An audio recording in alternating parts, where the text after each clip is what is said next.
Newton was born in 1643. His family was wealthy, so in some ways, he had advantages over other kids his age. But in other ways, he was disadvantaged. Isaac's father had died before Isaac was born, and he was raised by his grandmother and other relatives.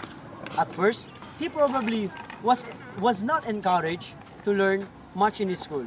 He didn't pay attention in school and was described as lazy.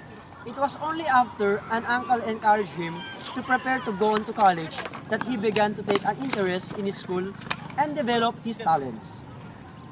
One of the skills he developed while still in his school was making model machines, including clocks and windmills. In college, he began studying the latest theories in math.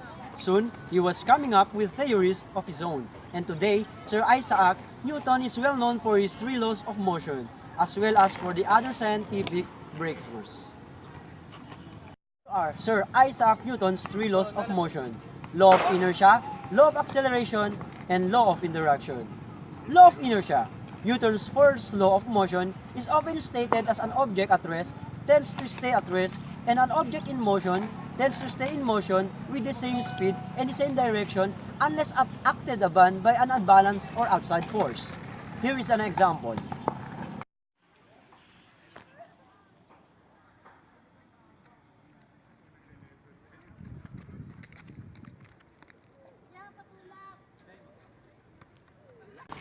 Newton's second law. As stated in the first law, the presence of an unbalanced force will accelerate an object, changing their speed, its direction, or both its speed and direction.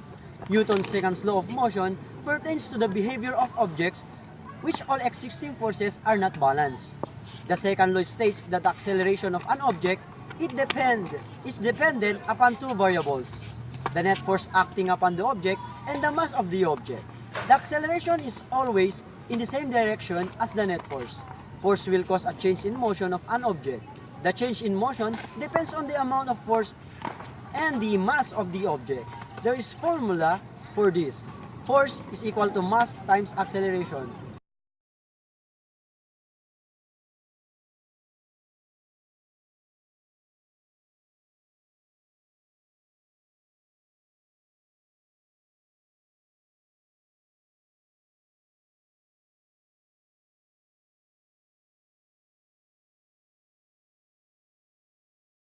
Newton's third law. A force is a push or a pull upon an object. This implies there must be two objects, one being pushed and one doing the pushing. Thus, forces result from interaction between objects. According to Newton's third law, whenever objects interacts with each other, they exert forces upon each other. These two forces the object exert on each other are called action and reaction forces. Friction is one type of reaction force.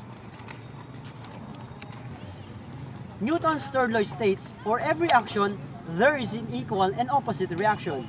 This statement means that in every interaction, there is a pair of forces acting on the two interacting objects. The size of the forces on the first object equals the size of the force on the second object. The direction of the force on the first object is opposite to the direction of the force on the second object. Forces always come in pairs, equal and opposite action-reaction force pairs. Here is an example.